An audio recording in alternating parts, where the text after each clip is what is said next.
فلموں میں اپنی اداکاری سے فلم شائقین کو متاثر کرنے والے نذیر حسین کو بھوجی پوری فلموں کا بانی بھی کہا جاتا ہے۔ جی ہاں، بالی ووڈ کی مشہور فلمیں 2 بیگھہ زمین، پرینیتا، دیوداس، نیو دہلی، نیا دور، یہودی، پرکھ، گنگا جمنا، رام اور شیام، آنکھیں، کٹی پتنگ اور بامبے ٹو گوا جیسی فلموں میں شاندار اداکاری سے فلم شائقین کو متاثر کرنے والے نذیر حسین کو بھوجی پوری فلموں کا بانی بھی کہا جاتا ہے۔ انہوں نے اداکاری کے ساتھ ہی ہدایتکاری بھی کی ہے اور فلموں کے اسکرین پلے بھی تحریر کیے ہیں۔ انہوں نے ہندی سینما میں 500 سے زائد فلموں میں کام کیا ہے۔ انہوں نے تھیٹر کے راستے فلموں میں داخلہ لیا تھا۔ جی ہاں، نذیر حسین 15 مئی 1922 کو اتر پردیش کے ضلع غازی پور میں پیدا ہوئے تھے۔ ان کے والد ریلوے میں گارڈ تھے۔ ان کی پرورش لکھنؤ میں ہوئی۔ انہوں نے کچھ عرصے کے لیے برطانوی فوج میں بھی کام کیا تھا۔ بعد ازاں وہ سبھاش چندر بوس سے متاثر ہو کر اپنے گاؤں کے ایک مجاہد آزادی حاجی احمد علی کے ساتھ انڈین نیشنل آرمی میں شامل ہو گئے۔ یہ دونوں دیگر مجاہدین آزادی کے ساتھ INA میں شامل ہو کر برما، سماترا اور ملیشیا وغیرہ ملکوں میں رہتے ہوئے ملک کو آزاد کرانے کی جدوجہد کرتے رہے۔ اس کے نتیجے میں دونوں کو جیل بھی جانا پڑا۔ ملک آزاد ہوا تو انہوں نے تھیٹر کے ذریعے عوام کو پیغام دینے کی کوشش کی اور یہی ان کے فلموں میں آنے کا ذریعہ بنا۔ نذیر حسین نے ہندوستان کے مقبول اداکار بمبل رائے کے ساتھ مل کر فلم پہلا آدمی بنائی۔ یہ فلم INA کے تجربے کی بنیاد پر بنائی گئی تھی۔ برطانوی سامراج سے آزادی کے بعد نذیر حسین کو حریت پسند قرار دیا گیا تھا۔ ان دنوں بمبل رائے اور سبھاش چندر بوس INA پر فلم بنانے کی منصوبہ بندی کر رہے تھے۔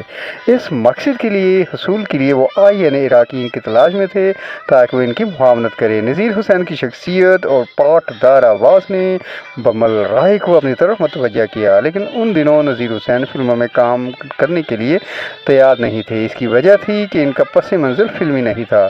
کہا جاتا ہے کہ ان کے دوستوں نے انہیں فلموں میں کام کرنے کے لیے قائل کیا۔ اس طرح 1950 میں پہلا آدمی ریلیز ہوئی۔ اس کے بعد وہ بمبل رائے کی فلموں کا لازمی حصہ بن گئے۔ کریکٹر ایکٹر کی حیثیت سے شائقین فلم نے ان کی بے حد پذیرائی کی اور انہوں نے ان گنت سپر ہٹ فلموں میں کردار ادا کیا۔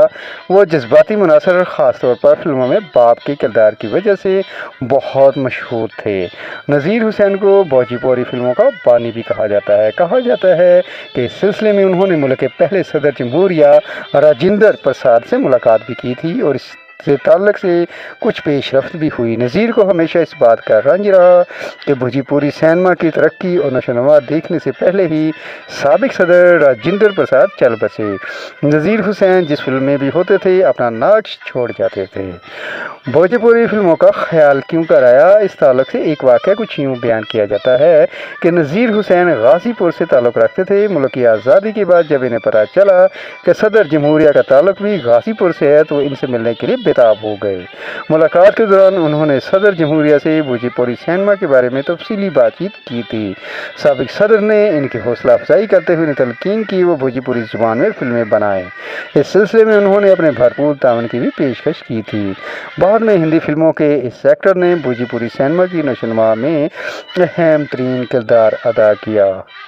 اسی طرح ایک شاہکار بھوجی پوری فلم گنگا میاں تو ہے پیری چڑھیبو 1962 میں مکمل ہوئی۔ اس کی تکمیل میں نذیر حسین نے جو کردار ادا کیا اس کی جتنی پذیرائی کی جائے کم ہے۔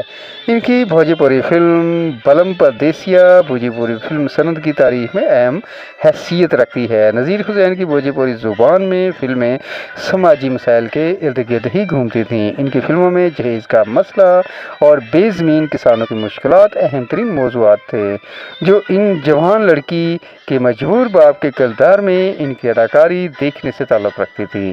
انہوں نے اپنی فلموں میں ظالم زمینداروں اور سرمایہ داروں کی مکاریوں کو بے نقاب کرنے کی کوشش کی تھی۔